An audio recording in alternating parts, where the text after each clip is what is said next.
Gracias, mi Señor. Bendito sea nuestro Señor Jesucristo.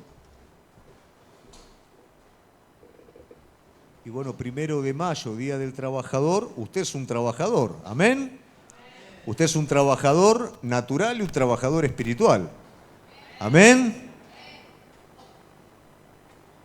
Muy bien, como decimos siempre, día jueves trabajamos y comenzamos una serie. En esta serie que tiene que ver, pusimos como nombre El Camino de Vuelta, hicimos referencia a un poquito que suele ocurrir, suele acontecer en la vida de los hijos de Dios, que muchas veces, por X motivos, nos desviamos un poquito, pero lo hermoso de todo esto es que Él siempre está. Y aún si tomamos como referencia la vida de Jacob, vemos sobre este hombre una promesa en la cual el Señor le dice, te voy a volver a traer a este camino. Y yo siempre en mi mentalidad práctica digo, pero ¿por qué Jacob? Digo, perdiste tanto tiempo si Él te dijo que te volvía a traer acá, ¿no? Pero después, pasado el tiempo, uno va entendiendo esa naturaleza que tenemos, que es obstinada, que muchas veces da por hecho lo que vemos, lo que sentimos, y nos parece que eso tiene más peso que lo que Dios habla sobre nuestra vida. Entonces, lógicamente, los procesos se hacen largos. A mí me gustaría que hoy pudiéramos hablar sobre el camino de la plenitud. Por supuesto, la palabra suena linda, suena como algo sencillo, pero si bien es simple, no es sencillo, porque lo debemos de interpretar a partir de la palabra de Dios. Todos buscamos la plenitud en nuestra vida. ¿Y qué es la plenitud si lo tuviéramos que definir? Bueno, de manera secular la plenitud es un estado, producto de la satisfacción de ciertas cosas que se cumplen. La parte económica, la parte afectiva, la parte emocional. Entonces, cuando todo eso está medianamente en línea, se experimenta un estado de plenitud, lo cual sabemos que no es algo permanente, no es algo duradero y es difícil mantener todas las cosas en línea, por supuesto. Entonces, ¿qué pasa? A nivel espiritual, lo que nosotros entendemos que la plenitud no es un estado, la plenitud es una persona. Una persona en quien está todo. Una persona en la quien está el control, la armonía, todo lo que usted necesita, eso está en una persona. Y el Estado es producto de la convivencia y el gobierno de esa persona en su vida. ¿Lo entiende? No son cosas, es una persona.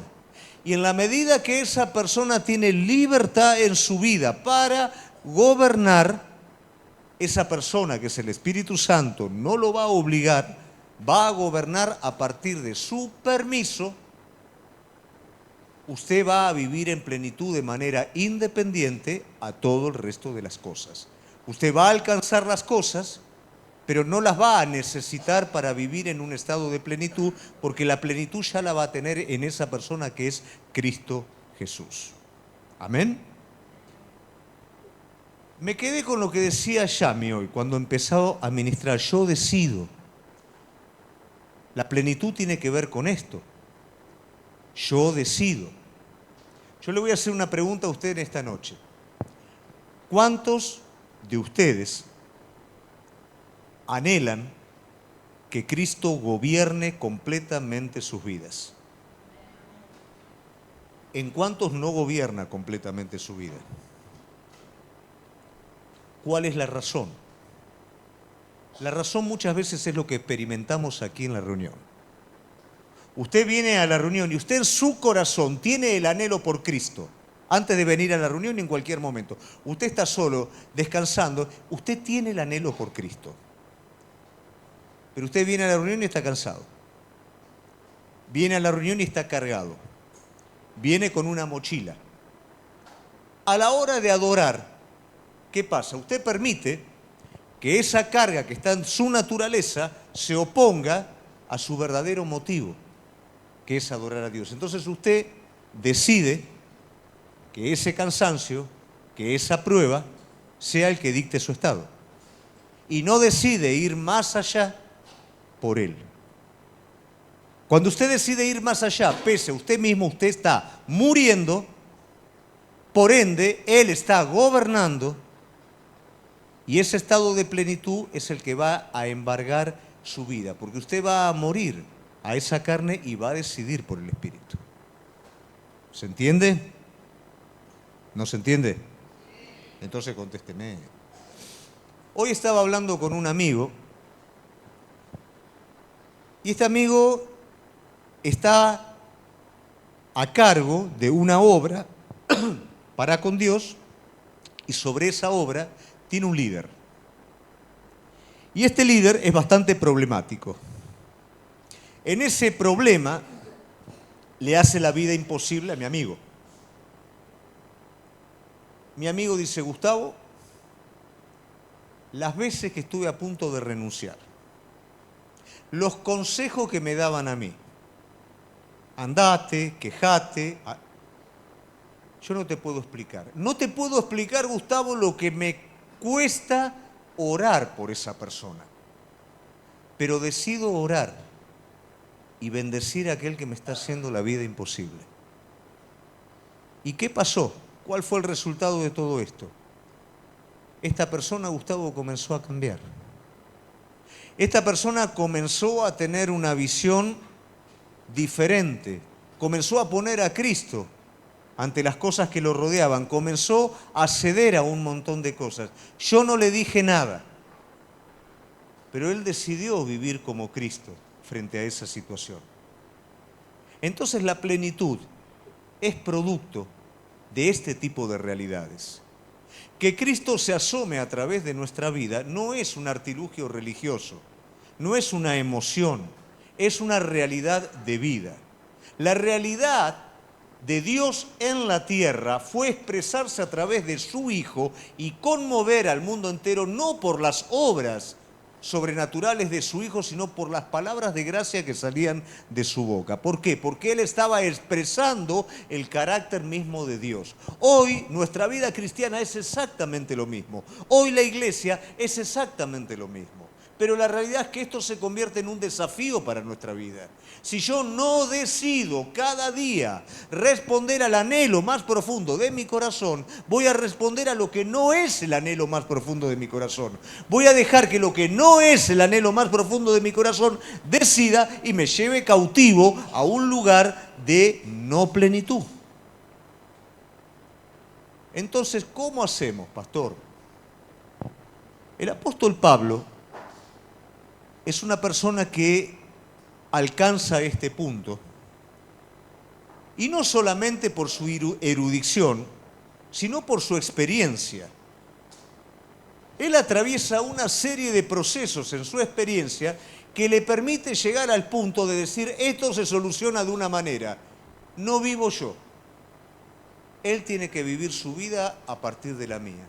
Esto es el resultado de la cruz, de la fe y de todas las cosas que nosotros hemos aprendido. Pablo entiende: esto es, no yo, Cristo, su vida a través de la mía. Ya no vivo yo, vive Él a través de mí. Esto no es de la noche a la mañana, porque Pablo es una persona erudita, capacitada, con ventajas y con un montón de cosas, que llegar a ese punto de la nada misma para que Él sea todo, le llevó mucho tiempo.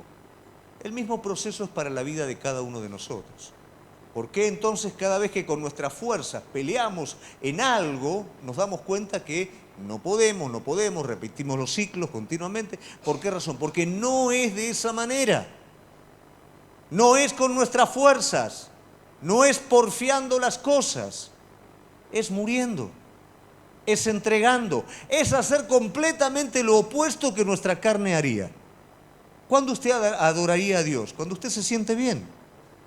Hoy cobró un cheque, hoy cobró una herencia, y me imagino, usted va a venir a orar acá, se va a parar arriba de la silla con las manos levantadas, ¿correcto?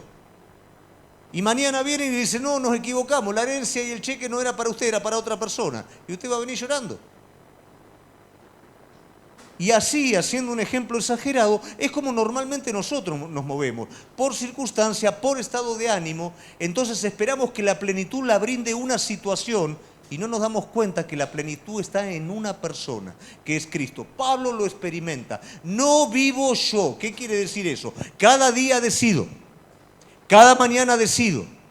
Cada mañana decido despertarme con mis propios pensamientos y hacer mis propias cosas o rendirme completamente a Él, poner mis pensamientos delante de Él y decirle, Señor, decido por vos. Señor, lo que tú quieras hoy para mi vida. Señor, la palabra que vos me diste ayer, hoy la traigo de nuevo para poder caminar sobre esa palabra. Decido hacerlo. No espero que algo decida por mí. ¿Se entiende? Vamos a ver entonces, hoy vamos a hablar un poquito del testimonio de Pablo y vamos a hacer un reconto de su vida. Pero primero me gustaría que nos pudiéramos detener en Gálatas 2:20, en donde Pablo realmente va a estar expresando esta verdad espiritual. ¿Usted quiere esta verdad espiritual en su vida? ¿La quiere vivir de una manera intensa? Pablo dice así: con Cristo estoy crucificado. Ya no vivo yo, mas vive Cristo en mí. Y lo que ahora vivo en la carne, ahí está la otra parte, lo vivo en la fe del Hijo de Dios, el cual me amó y se entregó a sí mismo por mí. ¿Cuáles son las tres cosas que Pablo va a destacar explícita e implícitamente en la palabra? Primeramente, Pablo entiende que lo que a él lo va a hacer pleno es la revelación de la palabra de Dios. ¿Por qué? Porque no es la revelación de un conocimiento, es la revelación de una persona. Pablo estaba acostumbrado a correr detrás de un mandamiento, detrás de una letra, pero nunca entendió lo que era sujetarse a una persona hasta que esa persona lo tiró al piso. Entonces Pablo ahora entendió, esto no es un asunto de religión, esto no es un asunto de dogmas, esto es un asunto de una persona viva. Una persona viva que está muy por arriba de donde yo estoy, que su conocimiento es mucho mayor que el mío, sus recursos mucho mayores que los míos. Entonces, salvo que esta persona tome el 100% de mi vida, yo solo, como estoy, hice todo lo contrario. Me puse a perseguir a esta persona. No me sirve. De esto yo me doy cuenta cada vez que en algún momento, en algún tiempo, esa palabra, ese versículo que yo leí es como que resalta de una manera especial y en mi vida ahora tiene una comprensión más profunda. ¿Por qué? Porque lo que usted está comprendiendo ahora no es más teología, sino más de esa persona que vive en usted. ¿Y eso qué es lo que va a permitir? Que haya una renovación en su vida. Por eso en la búsqueda de Dios usted tiene que buscar, valga la redundancia, esta revelación. No es la revelación algo místico, es conocer más a aquel que estoy sirviendo. Entonces Pablo entiende a través de la palabra que las cosas no funcionan como él creía. Busco más a esta persona y ¿con qué me encuentro? Que tengo una naturaleza dentro que se revela, que quiero hacer el bien, el mal que no quiero, eso hago, el bien que quiero no puedo hacer. Toda esta búsqueda lo va a llevar a ese punto, como a vos también y a mí también. Nuestra búsqueda del Señor nos va a llevar a un punto que nos damos cuenta que de la única manera que podemos vivir la plenitud es que Él viva su vida a través de la mía. Para eso tiene que entrar la palabra como espada. ¿Qué hace la espada? La espada corta, penetra, divide, discierne las intenciones del corazón. Esa es la experiencia con la palabra de Dios que me va a revelar la persona de su Hijo. A veces yo la leo rápido. Estoy en el programa de lectura. Deja que Cristo, que es la palabra de Dios, penetre en tu vida. ¿Qué pasa? Como espada va a dividir. ¿Qué es lo que va a dividir? Va a dividir la carne del espíritu. Hay mucha carne religiosa en el pueblo de Dios. Hay mucha carne disfrazada de Cristo, hay mucha carne disfrazada de servicio, pero el motivo es egoísta. Pablo lo entendía porque él servía tremendamente a Dios con un motivo personal, independiente a Dios. Y cuando te encontrás con esto, por mejores intenciones que vos tengas, te vas a dar cuenta que sos contrario a la voluntad de Dios. Entonces, la palabra de Dios en el devocional, en las pruebas, en la lucha y en toda la providencia, y cuando el Señor en su gobierno lo decida hacer, te va a confrontar continuamente con tu propia realidad. Muchas veces nos escapamos, muchas veces no lo aceptamos. ¿Por qué? Porque hemos edificado mucho sobre el error, y permitir que ilumine nuestra vida hace que todo eso se tenga que dejar y yo me quedo sin nada.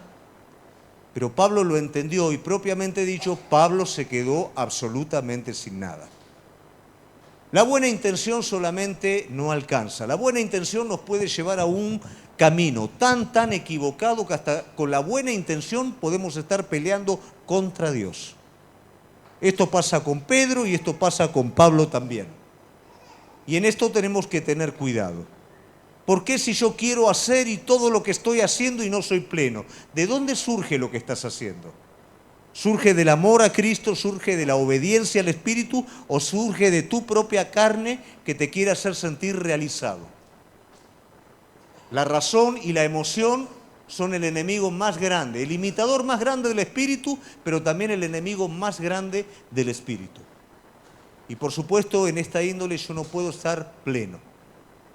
Pablo lo entiende. Pablo entiende lo que es la cruz. La cruz es el fin de él y el principio de Cristo. Es el fin de su vida natural y el principio de la vida de resurrección.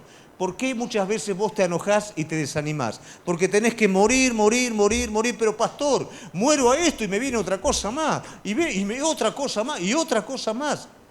La plenitud es morir para que su vida se exprese a través de la mía. Y eso es la cruz verdadera.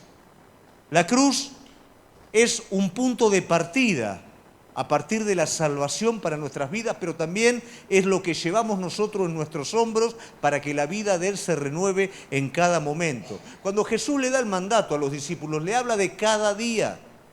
No cada tanto tomen la cruz, no, cada día.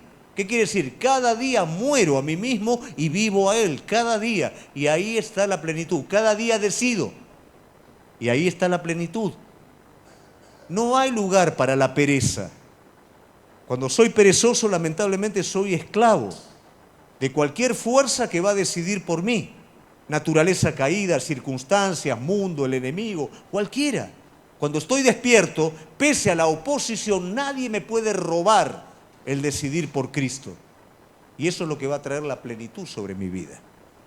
Pablo, teniendo nada, porque lo pierde absolutamente todo, lo tiene todo, y es la persona que nos expresa en sus cartas el mayor sentido de plenitud espiritual. Pablo es una persona que vive una experiencia continua con Jesucristo. Y él puede organizar sistemáticamente toda esa experiencia para que nosotros podamos tener esta doctrina, por así decirlo, pero a su vez también experimentar esta realidad. La realidad de morir cada día a nosotros mismos y vivir al Espíritu. Eso es una vida de resurrección. Lo que no muere no conquista. Lo que no muere no tiene validez eterna. Lo que va de mí mismo solamente y no pasa por la cruz no tiene resultado ni validez eterna. Solo lo que pasa por la cruz es aceptable delante de Dios. Si no pasa por la cruz, te vas a quedar vos con algo. Te vas a quedar vos con un vuelto. Vas a jactarte de eso. Pero cuando eso pasa por la cruz, vos te olvidás. ¿Cuándo, Señor, dimos este vaso de agua? Cuando lo hiciste por el más pequeño, lo hiciste por mí. La cruz te permite hacer y olvidar. Cuando no hay cruz, continuamente estás pasando factura de lo que hiciste. Continuamente estás mostrando. ¿Por qué? Porque si no desapareces.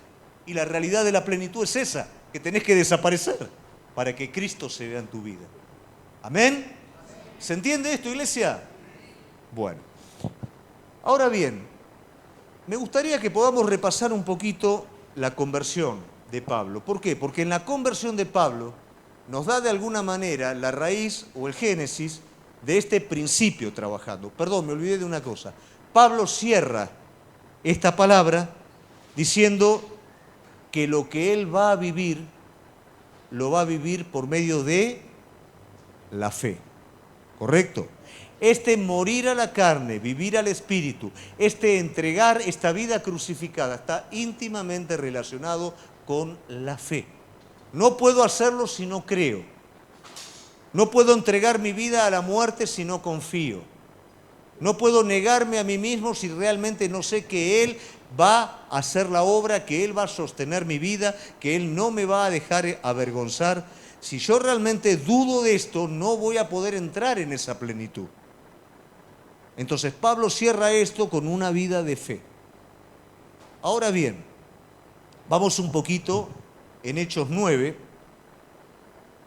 a recorrer algunos aspectos de la conversión y vamos a ver cómo un camino tan equivocado como el que seguía Pablo se convierte en el camino verdadero. ¿Cómo se pasa de un lugar a otro? A veces a nosotros, cuando vemos la vida de Pablo, un religioso totalmente consagrado, que excede a todos los demás religiosos, ¿no? Uno le podría decir, bueno, de ahí a pasarse para Jesús es un cachito. No, la distancia es totalmente abismal, al punto tal que Pablo es enemigo de Dios, de su Hijo, de la Iglesia. No es un cachito, es la misma palabra, pero es un motivo y un corazón diferente. Es el mismo propósito, pero es la interpretación personal de las cosas. Cuando yo estoy tan cerrado a eso, me puedo convertir en enemigo del plan y del propósito de Dios. Vamos a ver un poquito acerca de este camino equivocado. Versículo 1. Saulo aún lanzaba amenazas de muerte contra los discípulos del Señor. Cuando fue a ver al sumo sacerdote, allí le pidió cartas para la sinagoga de Damasco, para que en caso de hallar hombres o mujeres de este camino, los pudiera llevar presos a Jerusalén. Pero sucedió que pronto en el camino, ya cerca de Damasco, lo rodeó un poderoso haz de luz que venía del cielo y que lo hizo rodar por tierra.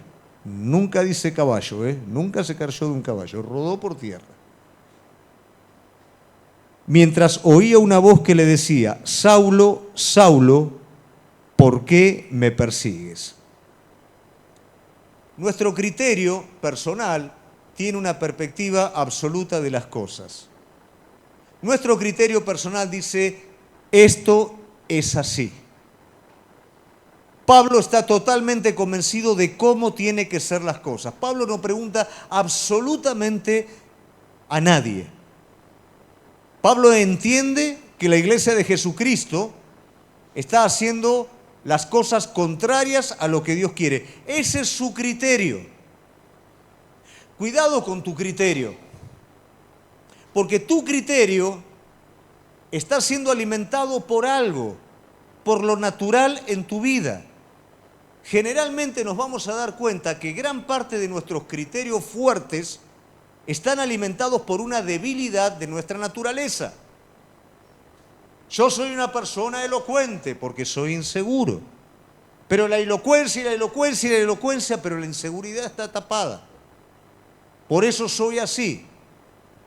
Soy firme en mis convicciones, soy firme en mi camino porque soy orgulloso.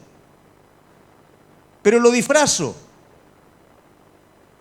Muchas de las cosas de mi propio criterio, la mayoría, está alimentada por el alma. Y el alma es engañosa.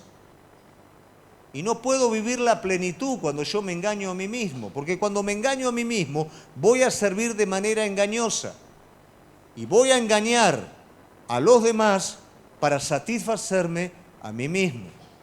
¿Qué era lo que Pablo iba juntando en esta carrera contra la iglesia?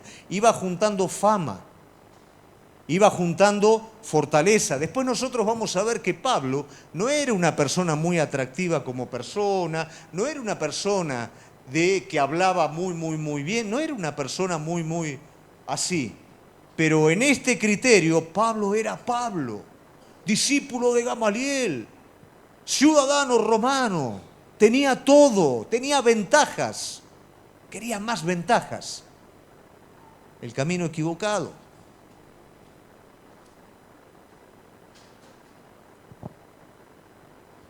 Su conocimiento teórico y su emoción lo convierten en una pasión falsa, un celo falso.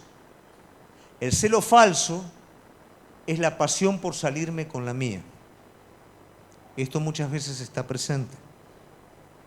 Es por Dios, pero la realidad es que es por mí. Lo hago por Él, pero si alguien no me ve, me muero. Cuando hay gente lo hago, cuando no hay gente no lo hago. Todo esto está escondiendo algo. El Señor lo conoce. Pablo está siguiendo por un camino que no tiene nada que ver con el camino de Dios, sino es todo lo contrario. Pero el Señor está formando un punto de encuentro.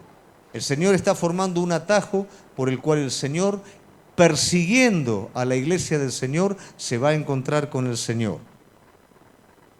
Es contrario a Dios. Que nosotros digamos que hacemos cosas para Dios, que nosotros por naturaleza seamos buenos y hagamos cosas buenas por naturaleza para Dios. Lo que cuenta delante de Dios es la obediencia. Lo que cuenta delante de Dios no es lo bueno, es la respuesta a su voluntad. Eso es lo que cuenta delante de Dios. Muchas veces en esto yo me puedo engañar, me puedo justificar y puedo ir delante del Señor. Pero Señor, mira todo lo que hice y lo mal que me están saliendo las cosas. Pero en lo profundo, lo hiciste por vos. Lo consideraste a Él. Pero es más lo que buscaste por vos que lo que obedeciste a Él. Y después las cosas no salen bien. Bueno, todo esto estaba trabajando en la vida de Pablo. Ahora, ¿cómo sale de esto Pablo y cómo salimos nosotros de esto? Cuando realmente yo quiero hacer la voluntad de Dios, estoy haciendo otra cosa que no es la voluntad de Dios, pero estoy convencido que sí. ¿Cómo hago para salir de eso? Solamente la persona de Cristo es la que nos va a revelar. Cada vez que en el Antiguo Testamento el ángel de Jehová o la persona del Señor se revelaba, ¿qué pasaba con los profetas? Caían de rodillas. ¿Por qué caían de rodillas? No porque se achicaba la atmósfera, caían de rodillas porque el bien, que es la gloria de Dios, los desnudaba a ellos. ¿Se entiende esto? Semejante bien, semejante santidad, semejante impecabilidad nos debilitaba en nuestra naturaleza, caíamos delante de Él. Cuando Dios se revela en su verdad, todo lo que no está bien se cae, todo lo que no está bien queda expuesto. Y Pablo, por supuesto, estaba necesitando esta experiencia. Entonces dice, versículo 5, él contestó, ¿quién eres, Señor? Y la voz le dijo, soy yo, Jesús, a quien tú persigues. Duras cosas te es dar coces contra el aguijón. Y él, temblando de temor, dijo, Señor, ¿qué quieres que yo haga? El Señor le dijo, levántate y entra en la ciudad. Allí se te dirá lo que debes de hacer. ¿Qué pasa con Pablo? ¿Por qué este cambio? Porque si había algo que estaba ausente en la vida de Pablo, era el señorío.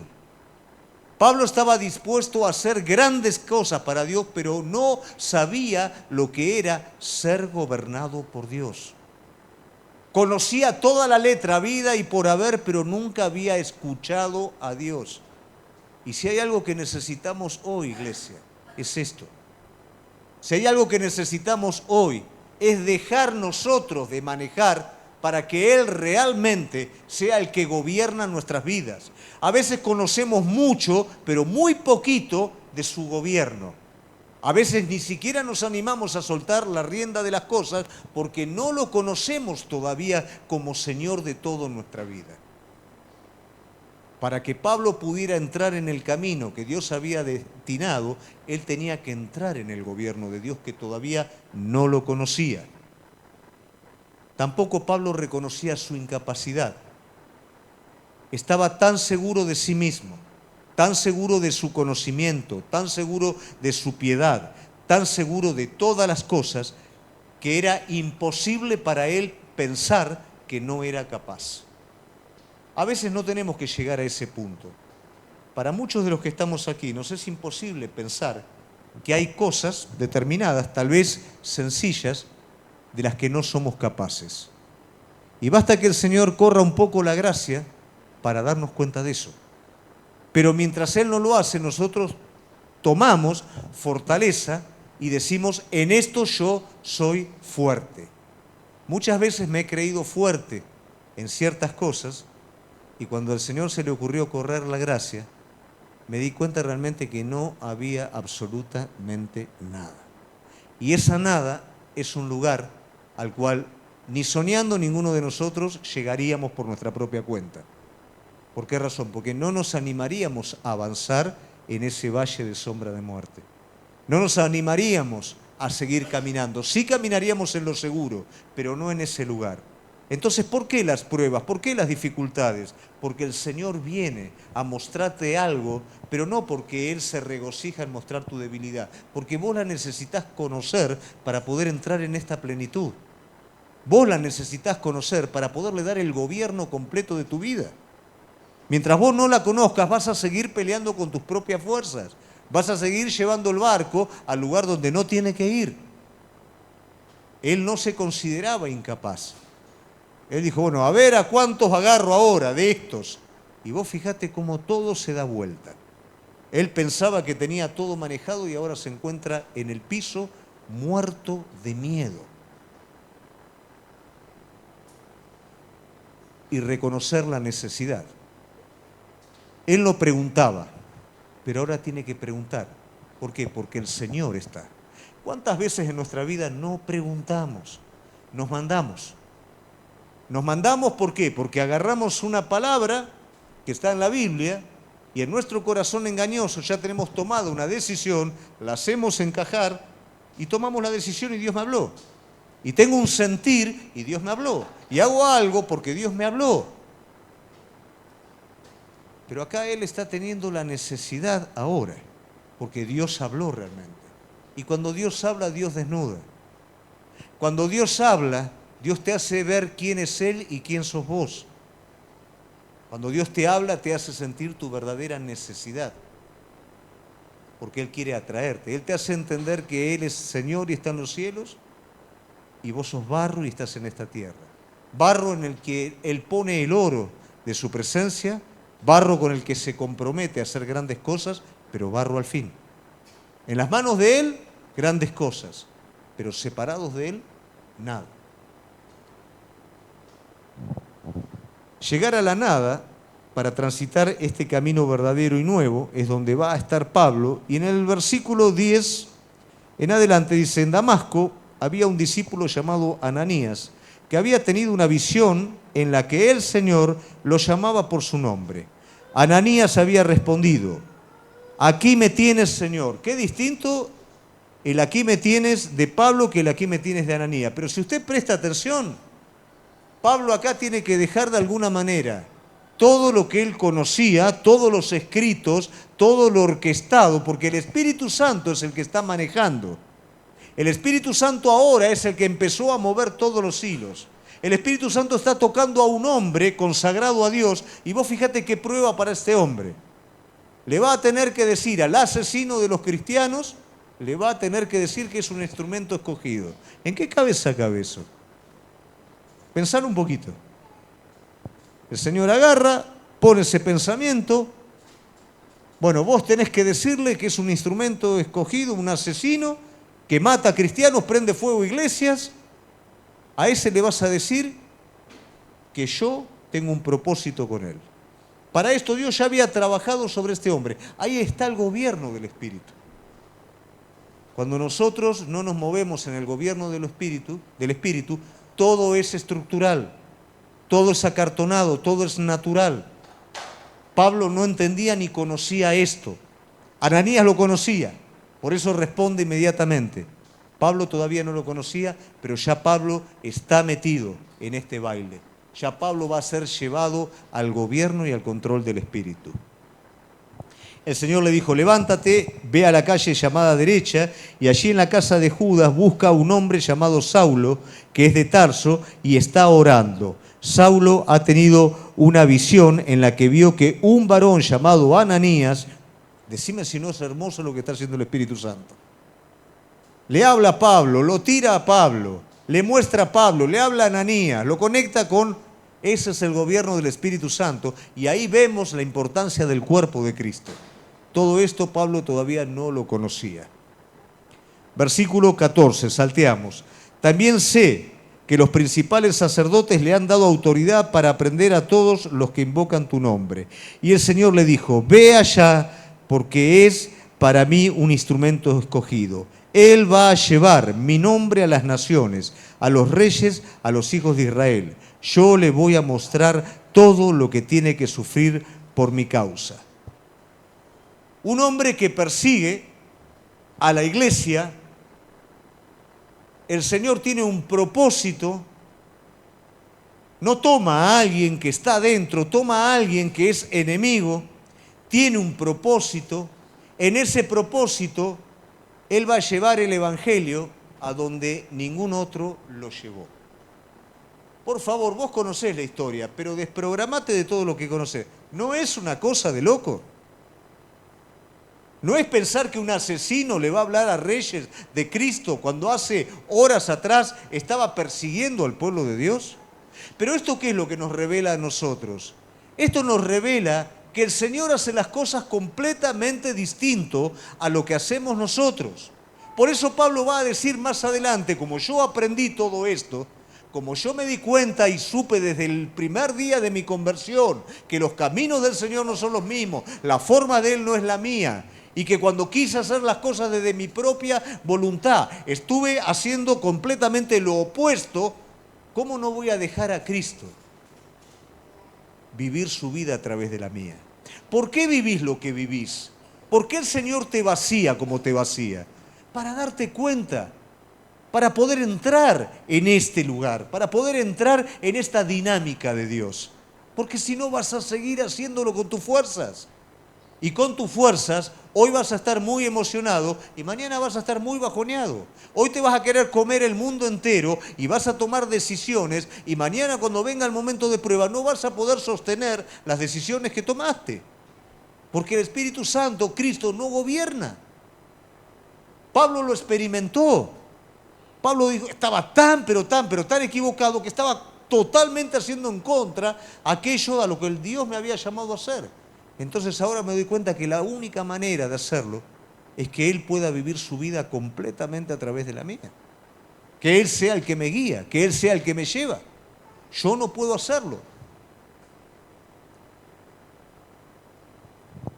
Algo que es muy interesante, que para que Pablo pueda ver, tiene que quedar ciego.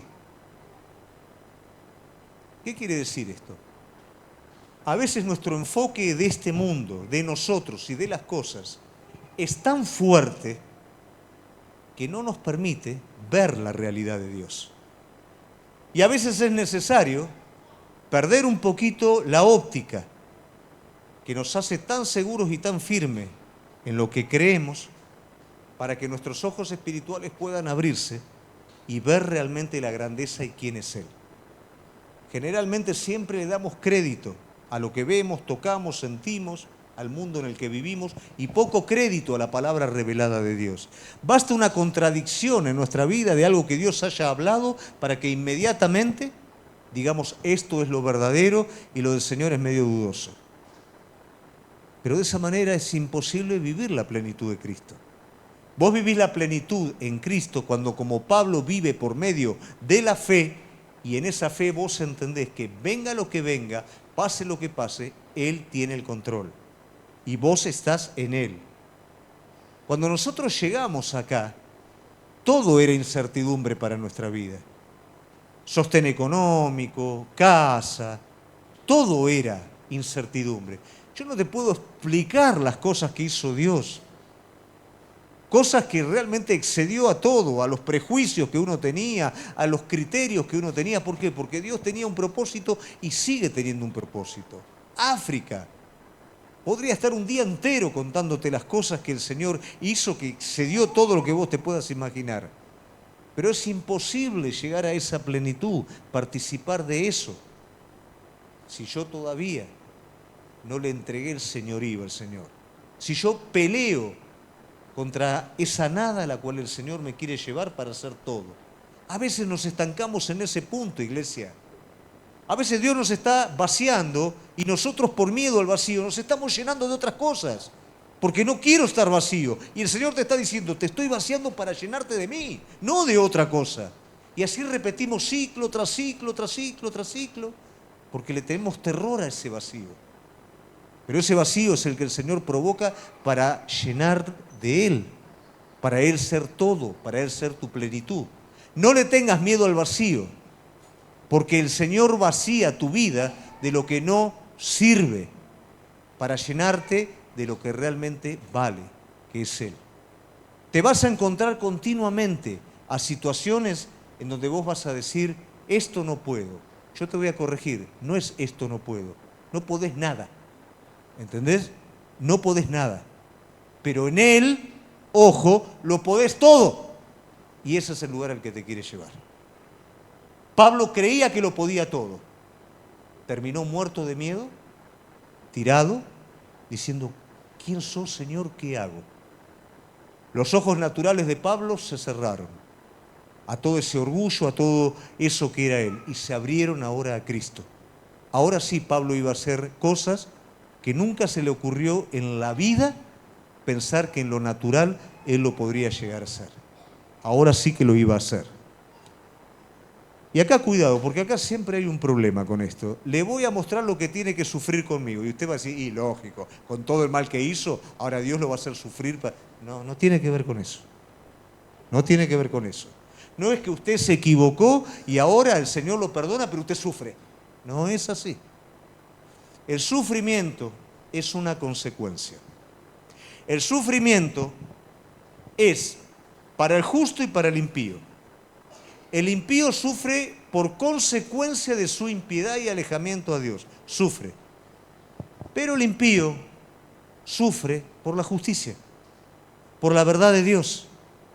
Sufre por la equivocación del otro. Sufre por la necesidad y el corazón cerrado de aquel que se está por perder. Sufre no porque el enemigo lo hace sufrir, sino sufre por la ignorancia del que se pierde. La palabra dice que fieles son las heridas del que ama. Y el Hijo de Dios ama en serio.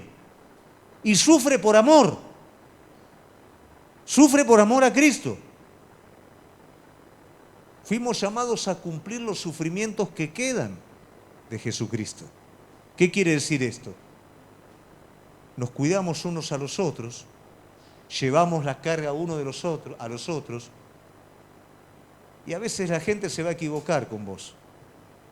Y a veces la gente te va a hacer daño. Pero no te va a hacer daño porque quiera hacerte daño, porque no entiende, no sabe. Cree que está haciendo bien como Pablo, pero te está haciendo mal. Pero eso es para vos. El Señor está formando a través de ese temporal sufrimiento su carácter en vos. Porque si no sos capaz de tenerle paciencia a Él, como este amigo mío, ¿cuánto más podemos avanzar en lo que Dios tiene? ¿Qué le vamos a mostrar a este mundo? La reciprocidad este mundo la tiene, la cruz no tiene. Y eso es lo que nosotros tenemos que hacer para terminar los sufrimientos de Cristo, completar los sufrimientos de Cristo. Entonces, a la hora de enojarte con tu hermano, con tu esposa, entendé que ese sufrimiento que se provoca adentro tiene que ver con una renovación de Cristo en tu vida. ¿Tenés razón o no tenés razón? No sé, no importa, es intrascendente. El asunto es que ese sufrimiento lo puedas transformar en vida, en tu vida. Entonces, ¿qué te vas a dar cuenta? Que lo que acontece en mi vida me está vaciando, pero me está llenando. Me está haciendo conforme a Jesucristo. No está haciendo una mejor persona de mí. Está haciendo Cristo a través de mí. No es lo mejor que yo puedo ser, es lo que Cristo puede hacer en mi vida. Bien, finalmente, vamos a ir, versículo 20. El camino nuevo es totalmente diferente al camino que seguía Pablo, por supuesto. Dice, enseguida Pablo comenzó a predicar en las sinagogas, donde afirmaba que Jesús era el Hijo de Dios. Todos los que oían predicar se quedaban atónitos y decían, ¿acaso no es este el que exterminaba en Jerusalén a los que invocaban el nombre de Jesús? ¿No es verdad que vino acá para prenderlos y llevarlos ante los principales sacerdotes? Pero Saulo iba cobrando más fuerza y confundía a los judíos que vivían en Damasco al demostrarle que Jesús era el Cristo. Este hombre que salió por un camino, en el mismo camino por el cual salió, se encontró al Señor y el Señor lo introdujo en su camino. ¿Qué pasa cuando lo introduce en su camino? Pablo está entendiendo ahora que no es él solo. Y esto a cada uno de nosotros nos hace entender lo importante de la iglesia. ¿Por qué razón? Porque en esta crisis que tiene Pablo, 3 días ciego, ayunando, no entendía qué es lo que pasó, no entendía esa voz de dónde salió, qué pasó con todo esto, me estoy volviendo loco. ¿Qué pasa? Los discípulos estaban con él. Ananías escuchó la voz del Espíritu Santo y aunque Pablo predicaría a las naciones, necesitó de un Ananías que tomara el brazo, escuchara a Dios y lo llevara al lugar. Todos los miembros del cuerpo son necesarios. Todo hombre de Dios que escucha la voz de Dios va a ser usado por Dios. Y la misma recompensa tal vez que tuvo Pablo por todo lo que hizo, la tuvo Ananías por escuchar a Dios y llevar a Pablo a ese lugar. Nos necesitamos. El cuerpo de Cristo se necesita. Los discípulos contuvieron a Pablo y luego Pablo comienza a predicar. Pablo tenía un montón de ventajas, ahora tiene un montón de desventajas. Era el asesino perseguidor y ahora va a predicar en la sinagoga. Era la persona que todo el mundo lo tenía por... Y ahora, en la sinagoga que está predicando a Cristo, pero este no era el discípulo de Gamaliel. Sáquenlo, apedréenlo. Toda la ventaja que él tenía la perdió. Pero ahora tiene una ventaja que ningún hombre en esta tierra tenía, que era la unción del Espíritu Santo de Dios, la compañía de Cristo, el propósito eterno de Dios. Y de esa manera Pablo dio vuelta al mundo entero con el Evangelio. Entonces, esto nos lleva a una realidad a nosotros. Vivir desde nosotros mismos, con un criterio religioso, fuera de la plenitud de Cristo, no nos hace eficaces, ni para nosotros, ni para los demás. Cuando el trato de Dios viene para nuestra vida, es porque el Señor quiere agregar esa plenitud. Vos no podés llegar a ese lugar repitiendo mandamientos, tratando de mejorar tu carne, no podés llegar a ese lugar. Tenés que dejar que Él te lleve. Lo que hoy estás pasando, no lo resistas. Lo que hoy estás luchando, encontrar el propósito por el cual el Señor lo está permitiendo, porque en su soberanía, Él está dejando que esto acontezca en tu vida para llevarte a ese lugar. Pero cada vez me quedo con menos cosas, pero cada vez tengo menos, pero cada vez estoy más inseguro. ¿Cómo te parece que quedó Pablo después de ese encuentro? Señor, ¿quién soy? ¿Qué hago? ¿Qué estoy haciendo acá? Nada. Quedó hecho un microbio. El Pablo quedó hecho un microbio.